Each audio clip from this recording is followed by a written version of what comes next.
চট্টগ্রাম কক্সবাজার মহাসড়কে লোহাগাড়ায় চুনতি এলাকায় টানা ৩ দিনে ৩টি সড়ক দুর্ঘটনায় ১৬ জন নিহত হয়েছেন। এতে এই সড়কে চলাচলকারীদের চালক যাত্রীদের পাশাপাশি উদ্বিগ্ন স্থানীয়রা দ্রুত কার্যকর ব্যবস্থা নেওয়ার দাবি জানিয়েছেন।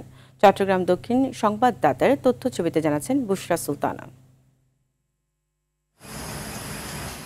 চট্টগ্রাম কক্সবাজার মহাসড়কে লোহাগড়া উপজেলার চুনতি জাঙ্গালিয়া যেন এক মৃত্যুকূপ। প্রতিদিনই ঘটছে সড়ক দুর্ঘটনা। শুধু ঈদের ৩ দিনেই মারা গেছেন ১৬ জন যাত্রী। সড়ক দুর্ঘটনার এই হটস্পটটিকে স্থানীয়রা জানেন মরণফাঁদ হিসেবেই। যেভাবে পারেন এই রোডটা ৪ লেন হলে ৪ লেন, ৬ লেন হলে ৬ লেন, যে কোনো উপায়ে আমরা দক্ষিণ চট্টগ্রামবাসীকে আপনারা বাঁচান।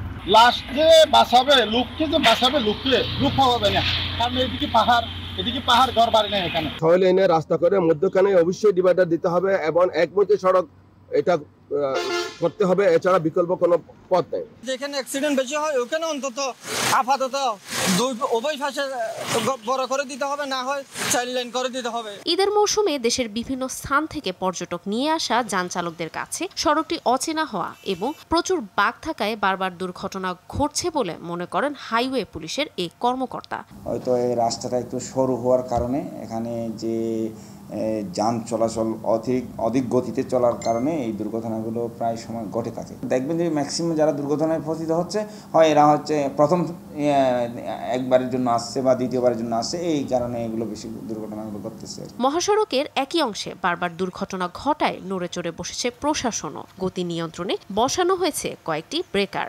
পাবলিক ডিমান্ডের প্রেক্ষিতে বা কোনো ঘটনা এই ধরনের ঘটার সম্ভাবনা থাকে আমরা দিয়ে থাকি। আসলে তো মহাসড়ক রুলস মানতে গেলে তো মহাসড়কে গতি নিয়ন্ত্রণকে এলাও করে না। গুরুত্বপূর্ণ ও ব্যস্ততম সড়কটিতে প্রাণহানির পাশাপাশি হচ্ছে অর্থনৈতিক ক্ষতিও। বারবার দুর্ঘটনা ঘটায় সড়কটির সংস্কার ন্যূনতম ৪ লেনে উন্নীত করার দাবি স্থানীয়দের।